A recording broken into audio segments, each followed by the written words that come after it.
నమస్కారం శ్రీ ఆచార్య అనంతకృష్ణ స్వామి గారు. నమస్కారం అండి. సో బుక్స్ కూడా మనం క్లాసుల్లోనే మనం సెల్ చేయడం జరుగుతుంది ప్రస్తుతానికి. ఓకే వేరే మాధ్యమాల ద్వారా మనం ట్రై చేస్తున్నాం. ఇంకా అవి ఓకే కాదని మన దాంట్లో కూడా మేము ఒకసారి టీవీలో అనౌన్స్ చేయడం జరుగుతుంది. దాని ప్రకారం బుక్స్ తీసుకో. సో బుక్స్ అయితే క్లాసెస్కి ఎవరైతే అటెండ్ అవుతున్నారో అక్కడి నుంచి వెళ్తున్నాయి. తర్వాత వేరే మాధ్యమాలతో ప్రయత్నం చేస్తున్నారంట. అవి అయిన తర్వాత మీకు డీటెయిల్స్ వస్తాయి, అవి కూడా అనౌన్స్ చేస్తున్నారు. Thank you so much sir. Last time వీడియోలో మీరు ఒక మాట అన్నారు, సృజనాత్మకత.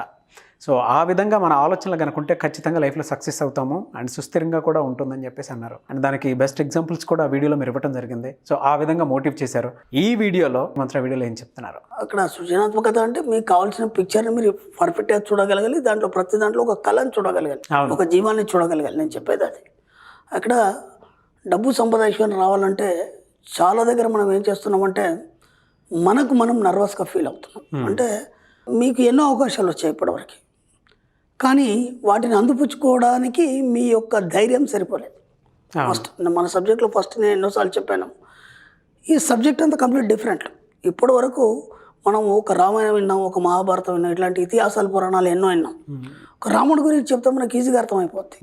ఓకే, ఒక కృష్ణుడి గురించి చెప్తే ఈజీగా అర్థమైపోద్ది. ఆ పురాణాల్లో కొన్ని కథలు కూడా మనకు చెప్తే కూడా చిన్నప్పటి నుంచి వినుంటాం, లేదంటే మనం ఉపన్యాసాల్లో వినుంటాం, లేకపోతే టీవీలో మా మాధ్యమాల్లో చూసుంటాం. అవి చాలా సులభంగా అర్థమవుతాయి. కానీ ఈ సబ్జెక్టుకి వచ్చేసరికి ఏమవుతుందంటే కన్ఫ్యూజ్ అవుతాడు మనిషి. నేను ఎన్నోసార్లు చెప్పాను ఈ విషయం, ఎందుకంటే ఇది కంప్లీట్ డిఫరెంట్గా ఉంటుంది. అంటే సమాజానికి భిన్నంగా, ఓకే, ఇక్కడ ఉన్న పరిస్థితుల కంటే భిన్నమైనటువంటి ఆలోచనలు చేయాలి. నువ్వు భిన్నంగా ఉండాలి. నువ్వు ఏంటంటే అప్పుడు ఏటి వాళ్ళకు విచిత్రంగా కనిపిస్తావు. అంటే మామూలుగా కామన్ మ్యాన్గా కనిపించాం. వీడేంద్ర అంతా ఇలా ఇలా ఆలోచిస్తున్నాడు, ఇలా చెప్తున్నాడు అనే విషయంలో మిమ్మల్ని తప్పు పట్టడం జరుగుతుంది.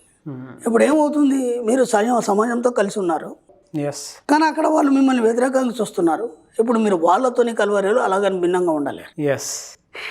ఈ కన్ఫ్యూజన్లు ఏమవుతారంటే అటు ముందుకు పోలేరు, ఇటు వెనక్కి రాలేక మధ్యస్థంగా ఉండి మళ్ళీ ఏమి సాధించలేక కంట్రోల్ చేసేసి దీన్ని వదిలిపెట్టేసి మళ్ళీ వెనక్కి వచ్చేస్తుంది.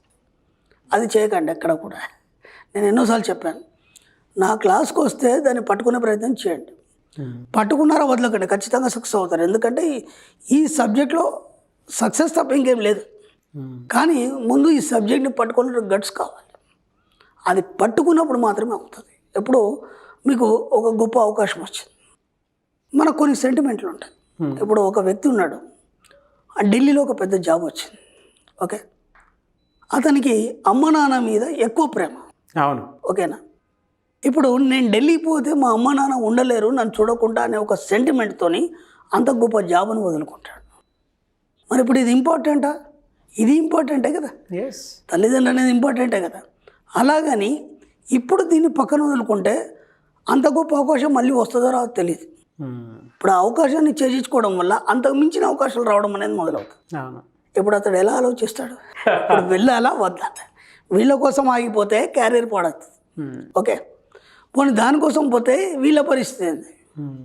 ఇప్పుడు దీనికి 2-3 ఆప్షన్స్ ఉంటాయి. ఇప్పుడు తల్లిదండ్రులు చూసుకోవడానికి ఎవరైనా ఉన్నారా అంటే ఈయన స్థానంలో, లేదా కనీసం బాధ్యతలు అప్పచెప్పచ్చు ఎవరికైనా. తన వాళ్ళు ఎవరైనా ఉంటే చేస్తే వాళ్ళ బాధ్యతలు అప్పచెప్పారు. బాధ్యత మన సబ్జెక్ట్లో బాధ్యత ఇంపార్టెంట్. సెంటిమెంట్ లేదని చెప్పాను, మన సబ్జెక్ట్లో బాధ్యత ఉంది. బాధ్యతలు అప్పచెప్పేసి అక్కడికి వెళ్ళిపోవచ్చు. కానీ ఇతను కూడా ఉండలేడు వాళ్ళు లేకపోతే. అక్కడ సెంటిమెంట్ వల్ల ఏమైపోయింది, అంత గొప్ప అవకాశం నీకు విశ్వం ఇవ్వడం వల్ల దాన్ని నువ్వు కాదనుకున్నావు. దానికి నువ్వు క్షమాపణ కోరుకోవాలి. మన సబ్జెక్ట్లో క్షమాపణ ఎక్కడెక్కడ చెప్పాలి, ఎందుకు చెప్పాలి, ఓకే. మీకు తెలియకుండా యు ఆర్ ద బాస్, మీ ఆఫీస్లో ఎవరో మీ దగ్గర పనిచేస్తున్నారు, ఏదో సందర్భంలో ఏదో మాట అన్నారు, మీకు తెలియదు. అతను గాయపడ్డాడు. అది మామూలైన క్యాజువల్ అని అన్నారని గాయపడ్డారు. కానీ ఏనాడు కూడా మీకు అది బాధ కనిపించలేదు. అతనికి అది ఎప్పుడు కూడా పట్టి పీడిస్తుంది గుర్తుకొచ్చినప్పుడు. ఇప్పుడు దానికి మీరు క్షమాపణ చెప్పుకోవాలి, మీకు మీరే చెప్పుకోవాలి క్షమాపణ. ఎందుకు చెప్పాలి, ఎక్కడ చెప్పాలి, మీకు ఏం అర్థం కానప్పుడు ఆ విశ్వానికి చెప్పండి. నాకు తెలిసి తెలియక ఈ జన్మలో కానీ గత జన్మలో కానీ ఎవరికైనా కనుక బాధ పెడితే, ఏ రకంగా అయినా సరే, ప్రకృతి పరంగా కావచ్చు, మనుషుల పరంగా కావచ్చు, సమాజ పరంగా కావచ్చు, ఏ విషయంలో అయినా సరే దానికి నన్ను క్షమించి వదిలేయండి. ఒక్కసారి మీరు యూనివర్స్ చెప్పేయండి. ఇక మీకేం ఉండదు, ఇక మీకేం ఏది కూడా మీకు అంటదు. అప్పుడు ఏమవుతుంది, ఈ విషయం చూసుకుంటుంది. చూసుకొని ఏం చేస్తుంది, ఓహో ఇతని లోపల అది ఒకటి ఉంది, దాన్ని తీసేయాలి. కాబట్టి అందరిని క్షమించేస్తుంది. దానివల్ల ఏమవుతుందంటే, అప్పటి వరకు ఏమవుతుందంటే మీకు తెలియకుండానే, నేను ఇంతకుముందు కూడా చెప్పాను, ఈ సబ్జెక్ట్ చాలా డెప్త్గా పోయినప్పుడు కన్ఫ్యూజన్గా ఉంటుంది. కానీ విశ్వధర్మం వేరుంటుంది. విశ్వధర్మంలో ప్రతిదీ క్యాల్కులేట్ చేస్తుంది. అవును, మీరు చేసిన ప్రతిదీ కూడా క్యాల్కులేట్ చేస్తుంది. మంచిగా చెడ అనేది క్యాల్కులేట్ చేస్తుంది. ఇప్పుడు అతను అక్కడ బాధపడుతున్నప్పుడు ఏమవుతుందంటే మీకు తెలియదు అతను బాధపడుతున్న సంగతి. ఓకే, అదేదో క్యాజువల్గానే అన్నారు కానీ అతను బాధపడుతున్నాడు. అది మీ యొక్క జీవన చక్రాన్ని డిస్టర్బ్ చేస్తుంది. ఓకేనా? అంటే కొన్ని విషయాల్లో ఏదైనా డిస్టర్బెన్స్ రావడం కానీ, పనులు కాకపోవడం కానీ, పనులు జరగకపోవడం కానీ, ఇలా ఎక్కడ మనం ఏం చేసామో మనకు తెలియదు. అవును. కాబట్టి ఫస్ట్ మిమ్మల్ని మీరు క్షమించుకోండి. అద్దం ముందు నిల్చొని మనం మిర్రర్ వర్క్ చెప్పాం. కాబట్టి నన్ను నేను క్షమించుకుంటున్నాను. ఎందుకంటే నీకు ఎన్నో రకాలుగా అనారోగ్యం కావచ్చు, లేకపోతే ఎన్నో రకాలుగా ఎన్నో విషయాలు మీకు ఆపాదించబడినప్పుడు, ఆ విషయాల్లో మీరు ఒక స్టెప్ తీసుకోలేకపోయినప్పుడు మిమ్మల్ని మీరు క్షమించుకోవాలి. ఆ క్షమించుకున్నప్పుడు ఏమవుతుందంటే, ఓహో ఇక్కడ ఈ విషయంలో ఇతను చేయలేడు కాబట్టి తనను తాను క్షమించుకున్నాడు. నాకు అంత మంచి అవకాశం ఇచ్చి నేను ఉపయోగించుకోలేదు. సరే, నాకు ఇది ఉంది, నేను డాక్టర్ దగ్గర వెళ్ళాలి, నేను వెళ్ళలేకపోయాను అంటే నా శరీరాన్ని నేను బాధ పెట్టాను కాబట్టి దానికి నేను క్షమాపణ కోరుకుంటున్నాను. అప్పుడు ఏమవుతుంది? ఆరోగ్యంగా తయారైపోతారు. ఇట్లా ప్రతి దగ్గర కూడా మనం ఏం చేయాలంటే, ప్రతి దగ్గర కూడా మిర్రర్ ముందు నిల్చొని ఒక రోజు ఒక 5 నిమిషాలు ఒక క్షమాపణ పర్వం అనేది ఒకటి ఉంటుంది మన సబ్జెక్ట్లో. అక్కడ ప్రతి దగ్గర ఎవరెవరికి మనం ఎక్కడెక్కడ ఏమి ఇచ్చేసాము మీకు తెలియదు, దానికి క్షమాపణ అనేది కోరుకోవాలి. అలా క్షమించుకోవడం వల్ల ఏమవుతుందంటే మీ యొక్క అనాహత చక్రం అనేది క్షమాతత్వాన్ని పొంది అది ప్రేమతత్వంగా మారుతుంది. ఎప్పుడైతే అనాహత చక్రం ఎప్పుడైతే మీకు 4th seal అంటారు దాన్ని, అది ఎప్పుడైతే ప్రేమతత్వంగా మారుతుందో అప్పుడు ప్రకృతిని మీరు ప్రేమించగలుగుతారు, ప్రతిదాన్ని మీరు ప్రేమించగలుగుతారు. ఎక్కడ ఎవరికి బాధ పెట్టకుండా మీ యొక్క లైఫ్ అనేది నడుస్తుంది. ఆ క్రమంలో మీకు డబ్బు సంపాదించడం అనేది ఆటోమేటిక్గా వస్తుంది. ఇంకా మీరు ప్రత్యేకంగా దాన్ని ఆకర్షించే అవసరం లేదు. ముందు మీరు క్షమతత్వాన్ని అలవాటు చేసుకోవాలి, దాంతో ప్రేమతత్వం అలవాటు అవుతుంది. దాని ద్వారా ఏమవుతుంది? ఆటోమేటిక్గా మీరు కోరుకునే మీ దగ్గరకు వచ్చేస్తాయి. అది ఈజీ టెక్నిక్ అనమాట అది. అందుకే మనం ఇంతకుముందు కొన్ని చెప్పాం. ఉదయం లేచి నుంచి పడుకునే వరకు కృతజ్ఞతలు చెప్పాలి, థ్యాంక్స్ చెప్పాము. దాంట్లో క్షమతత్వం అనేది కూడా ఒక పాయింట్ ఇది. కాబట్టి మనం క్షమాపణ చెప్పుకోవాలి, థ్యాంక్స్ చెప్పుకోవాలి. రోజు కూడా ఉదయం నుంచి సాయంత్రం వరకు ఒక 100 మనం కృతజ్ఞతలు చెప్పుకోవాలని చెప్పాము.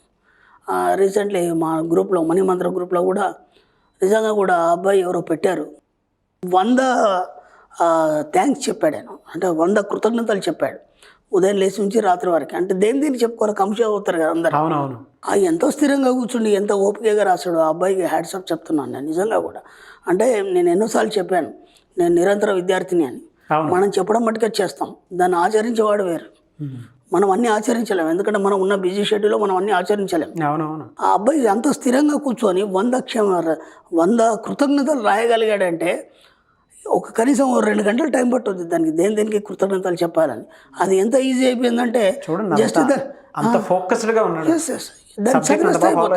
దాన్ని చదివేస్తే అయిపోతుంది అంతే. ఇక మొత్తం అన్నిటికీ కూడా మీరు కృతజ్ఞతలు చెప్పగలుగుతారు. ఆ కృతజ్ఞతల వల్ల మీకు ఆ విశ్వం మీకు సహకరించి ఏది కోరుకుంటే అది మీ దగ్గరికి తీసుకొస్తుంది.